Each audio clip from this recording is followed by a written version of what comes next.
हरे कृष्णा. प्रेक्षक हो, आपले गीता जीवनीमध्ये स्वागत आहे. भगवद्गीता जशी आहे तशी, अध्याय 4, श्लोक क्रमांक 34, भाग 1. तद्विद्धि प्रणिपातेन परिप्रश्नेन सेवया उपदेशन्ति ते ज्ञानं ज्ञानिनः तत्त्वदर्शिनः. भाषांतर. आध्यात्मिक गुरूंकडे जाऊन तत्व जाणण्याचा प्रयत्न कर. नम्रपणे त्यांना प्रश्न विचार आणि त्यांची सेवा कर. आत्मसाक्षात्कारी व्यक्ती तुला ज्ञान प्रदान करू शकतात, कारण त्यांनी तत्व जाणलेले असते. तर प्रेक्षक हो, आज आपण भगवद्गीतेच्या या अतिशय प्रसिद्ध श्लोकावर चर्चा करणार आहोत. मागील बऱ्याच श्लोकांमध्ये भगवान श्रीकृष्ण अर्जुनाला वेगवेगळ्या प्रकारचे यज्ञ करण्यास सांगतात. 33व्या श्लोकामध्ये ते अर्जुनाला दिव्य ज्ञानाचा यज्ञ करण्यास सांगतात आणि या श्लोकामध्ये ते सांगतात की जे दिव्य ज्ञान घेऊ इच्छितात त्यांनी त्यासाठी ज्यांनी अगोदरच हे दिव्य ज्ञान घेतलेलं आहे अशा एका प्रामाणिक, प्रमाणित, अधिकृत तत्वदर्शी गुरूंकडे जाण्याची आवश्यकता आहे. पण प्रेक्षक हो, आजकाल कोणी असं म्हणेल की मी का कोण्या गुरुकडे जाऊ आणि त्यांची शरण स्वीकारू. पण जसं आपण आपल्या आयुष्यामध्ये सर्रास बघतो की जर आपल्याला काही शिकायचं असेल, उदाहरणार्थ आपल्या मुलांना किंवा आपल्याला नृत्य करायला शिकायचं असेल, तर आपण काय करतो, तर आपण साहजिकच एखाद्या नृत्य पारंगत गुरुकडे जातो, बरोबर. जर आपल्याला पोहायला शिकायचं असेल तर आपण त्यासाठी चांगल्या जलतरण प्रशिक्षकाकडे जातो. जर आपल्याला क्रिकेट शिकायचं असेल तर त्यासाठीही आपण जे सर्वोत्तम क्रिकेट प्रशिक्षक असतात त्यांच्याकडे जातो. किंवा एखाद्याला वजन कमी करायचं असेल तर त्यासाठीही ज्यानं त्याचं वजन नियंत्रणात आणून जो निरोगी जीवन जगत आहे त्याचं मार्गदर्शन घेण्यासाठी जातोच.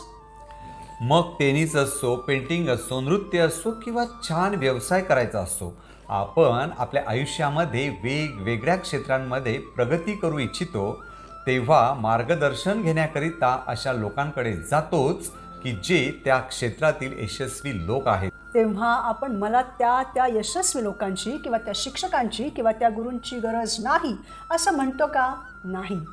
अशा प्रकारे जर भौतिक ज्ञानही आपण गुरूंशिवाय घेऊ शकत नाही, तर मग आध्यात्मिक ज्ञान तरी आपण गुरूंशिवाय कसं घेऊ शकतो? आध्यात्मिक क्षेत्रामध्येच आपण असं कसं म्हणू शकतो की मी कोण्या गुरूकडे जाणार नाही?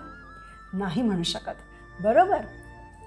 कारण आध्यात्मिक किंवा दिव्य ज्ञान जाणून घेण्याची प्रक्रिया ही काही शालेय शिक्षकांकडून सामान्य प्रश्नांची उत्तरे जाणून घेण्यासारखी नाही. त्यासाठीही त्या दिव्य ज्ञानात पारंगत असणाऱ्या अधिकृत गुरूंची नितांत आवश्यकता असते. अशा आध्यात्मिक गुरूंचे आणखी काही आवश्यक गुण आता आपण पाहू. तर प्रेक्षक हो, आध्यात्मिक गुरु स्वतः अधिकृत झाल्या वाचून इतरांना उपदेशही देत नाहीत. गुरु कोणी साधारण मनुष्य नाही, तर ते भगवान श्रीकृष्णांचे प्रतिनिधी असतात. ते कोणाकडून मानाची अपेक्षा करीत नाहीत, परंतु ते सर्वांना मान देतात. ते स्वतः शास्त्रांप्रमाणे, भागवताप्रमाणे, भगवद्गीतेप्रमाणे स्वतःचे जीवन जगत असतात. ते शास्त्रांमधूनच बोलत असतात. त्यांची मनासहित सर्व इंद्रिये त्यांच्या नियंत्रणात असतात आणि ती त्यांनी भगवंतांच्या सेवेत लावलेली असतात आणि तेच शिक्षण ते त्यांच्या शिष्यांनाही देत असतात. गुरु कोणाचीही फसवणूक करीत नाहीत. जे शिष्यांसाठी सर्वोत्तम आहे म्हणजेच कृष्ण भावना ती देण्यासाठी अधिकृत गुरु बांधील असतात. असे गुरूंचे अनेक गुण आहेत की जे शिष्यांच्या हिताचे असतात. परंतु प्रेक्षक हो, कितीतरी भोंदू गुरुही असतात की जे लोकांना त्यांची जीवनशैली बदलण्यासाठी सांगत नाहीत किंवा काही नियम अटी पाळण्यास सांगत नाहीत. फक्त तुम्ही एक चांगली व्यक्ती म्हणून जगा वगैरे वगैरे असे वरवरचं उथळ ज्ञान देत असतात.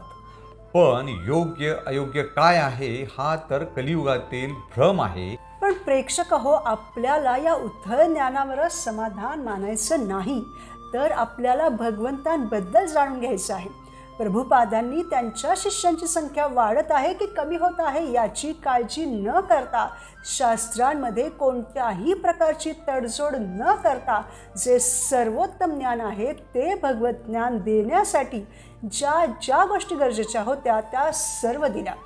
जसे की त्यांनी परदेशामध्ये जिथे ज्या गोष्टी तेथील लोकांच्या दैनंदिन जीवनाचा भाग होता, जसं की मांसाहार, नशापान, परपुरुष संबंध, फसवणूक करणं, या 4 गोष्टी पूर्णपणे वर्ज करायला सांगितल्या. प्रभुपादांनी कोणत्याही प्रकारची तडजोड न करता त्यांना ते नियम दिले. तसेच प्रभुपादांनी जेव्हा ते परदेशात गेले तेव्हा स्वतःमध्ये बदल घडवला नाही की जेणेकरून ते त्या परदेशी वातावरणामध्ये सूट होतील, तर प्रभुपादांनी तेथील लोकांना बदलण्यास भाग पाडलं. तर असे असतात अधिकृत गुरु, जे उत्तम सर्वोत्तम आहेत, त्यामध्ये कोणत्याही प्रकारची तडजोड करण्यास ते तयार नसतात आणि जे सर्वोत्तम आहेत तेच ते आपल्याला देतात. आणि म्हणून असेच गुरु आपल्याला भगवंतही देऊ शकतात. म्हणून आपण अशा अधिकृत गुरूंची शरण स्वीकारली पाहिजे. असे गुरु जे स्वतः भगवंतांचे उत्तम भक्त आहेत, ते जेव्हा आपल्याला बघतात तेव्हा ते आपल्या आत्म्याला बघत असतात की आपण त्यांना तसेच भगवंतांना पूर्णपणे शरणागत आहोत का. जर कोणी पापी व्यक्ती असेल परंतु त्याच्या मनामध्ये भगवान श्रीकृष्णांना प्राप्त करण्याची तीव्र इच्छा असेल, तर ती इच्छा जेव्हा गुरु पाहतात तेव्हा ते त्यांनाही आध्यात्मिक ज्ञानाचा आशीर्वाद देतात. जेव्हा गुरु आशीर्वाद देतात तेव्हा शिष्याला आध्यात्मिक ज्ञान प्राप्त होतेच. तसेच गुरु तत्वदर्शी असतात. उदाहरणार्थ श्रीकृष्ण वसुदेव पुत्र म्हणून अवतरित होतात तेव्हा ते देवकीच्या गर्भात प्रवेश करून मगच जन्म घेतात असं मूर्ख लोकांना वाटतं. तथापि असे मुळीच नाही, हे वसुदेवांना पूर्णपणे ज्ञात होतं. याचे कारण म्हणजे भगवंत पूर्वीपासूनच देवकीच्या हृदयांतरी स्थित होते. भगवंत प्रत्येक वस्तूच्या अंतर्बाहेर स्थित आणि सर्वव्यापी आहेत हे वसुदेव जाणत होते. ते जाणत होते की भगवंतांनी देवकीच्या गर्भात प्रवेश करून आता वसुदेव पुत्र म्हणून जन्म घेतला आहे असं केवळ भासतं. भगवंत कसे प्रकट आणि अप्रकट होतात या सर्वांचे वसुदेवांना पूर्ण ज्ञान होते. ते सत्य पाहणारे होते, पूर्ण ज्ञानी भगवत भक्त होते. ते अज्ञानी नव्हते तर तत्वदर्शी होते. म्हणून मनुष्याने वसुदेवांसारख्या भक्तांच्या सहवासामध्ये ज्ञानप्राप्ती केली पाहिजे.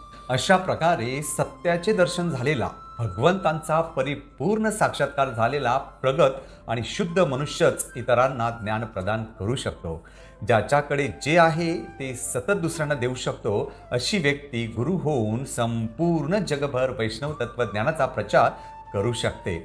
अशा प्रकारे खरा प्रचारक कधीही भोंदू नसतो. सर्वप्रथम त्याला भगवान विष्णूंचा यथारूप साक्षात्कार होणं आवश्यक असतं. प्रेक्षक हो, या भौतिक जगातील प्रत्येक वस्तूशी आपण कसा व्यवहार करावा आणि पुन्हा वैकुंठात कसा प्रवेश मिळवावा याविषयी भगवंतांनी भगवद्गीतेत संपूर्ण मार्गदर्शन दिलेलं आहे. यास्तव मनुष्याने दुष्ट, मूर्ख आणि भोंदू गुरूंकडून स्वतःची दिशाभूल करून घेऊ नये. उलट त्याने पूर्ण पुरुषोत्तम भगवंतांना आणि त्यांच्या प्रामाणिक भक्तांना गुरु अथवा उपदेशक म्हणून स्वीकारावं. कारण या अंधकाराच्या जगातून बाहेर पडण्यासाठी आपल्याला मार्गदर्शकाची नितांत आवश्यकता आहे. आपण ज्याप्रमाणे एका ठिकाणाहून दुसऱ्या ठिकाणी जाण्यासाठी गुगल मॅपचा उपयोग करतो, आपल्याला तो मार्ग दाखवला जातो आणि आपण त्या मार्गाने जाऊन तेथे पोहोचतो, त्याचप्रमाणे तत्वदर्शी गुरु आपल्याला आध्यात्मिक मार्ग दाखवतात, जेथून आपण या भौतिक जगातून बाहेर पडू शकतो. या विधीचे पालन केल्याने आपण या ज्ञानयज्ञाचे जे प्रयोजन आहे, जे लक्ष्य आहे भगवत प्राप्ती, ते प्राप्त करू शकतो. नाहीतर मनुष्याने विश्वनिर्मितीच्या काळापासून ते संहाराच्या काळापर्यंत लक्षावधी वर्षे जरी विश्वामध्ये भ्रमण केले तरी जोपर्यंत त्याला शुद्ध भक्त असणाऱ्या गुरूंच्या चरणकमलांचा आश्रय प्राप्त होत नाही, तोपर्यंत तो भौतिक जगाच्या दुःखातून मुक्त होत नाही. तथापि कृष्ण कृपेने मनुष्याला जर प्रामाणिक गुरूंच्या आश्रयाखाली येण्याचे भाग्य लाभले तर भौतिक अस्तित्वातील प्रश्न सोडवण्याविषयी तो खरोखर गंभीर होतो आणि कृष्ण कृपेनेच त्याला भगवत ज्ञान कसे प्राप्त करावे याविषयीचे ज्ञान प्राप्त होते. म्हणून मनुष्याने आध्यात्मिक गुरूंचा आश्रय घेतलाच पाहिजे, हा वेदांचा आशय आहे. भगवान श्रीकृष्णांनी प्रत्यक्षात अर्जुनाला उपदेश केल्यामुळे अर्जुन तत्वदर्शी अर्थात गुरु आहे. अर्जुनाने पूर्ण पुरुषोत्तम भगवंतांची शरणागती स्वीकारली. त्याचप्रमाणे भगवंतांचा अंतरंग भक्त असणाऱ्या अर्जुनाच्या चरणचिन्हांचे अनुसरण करीत आपणही भगवान श्रीकृष्णांना प्रभू म्हणून स्वीकारावे. व्यास, देवर, असित, नारद यांनी याचे पूर्ण अनुमोदन केलेले आहे. आणि त्यानंतर रामानुजाचार्य, मध्वाचार्य, निंबार्क आणि विष्णुस्वामी आणि त्यानंतर श्री चैतन्य महाप्रभू या श्रेष्ठ आचार्यांनी या सत्याचे अनुमोदन केले आहे. खरा प्रामाणिक मनुष्य गुरूंचा शोध घेऊन त्यांच्याकडून ज्ञानप्राप्ती करून घेतो. व्यक्तीने गुरुद्वारे अध्ययन करावे आणि जीवनाचे ध्येय जाणावे. प्रेक्षक हो, आता प्रश्न असा येतो की त्यासाठी आपण या कलियुगात काय करू शकतो?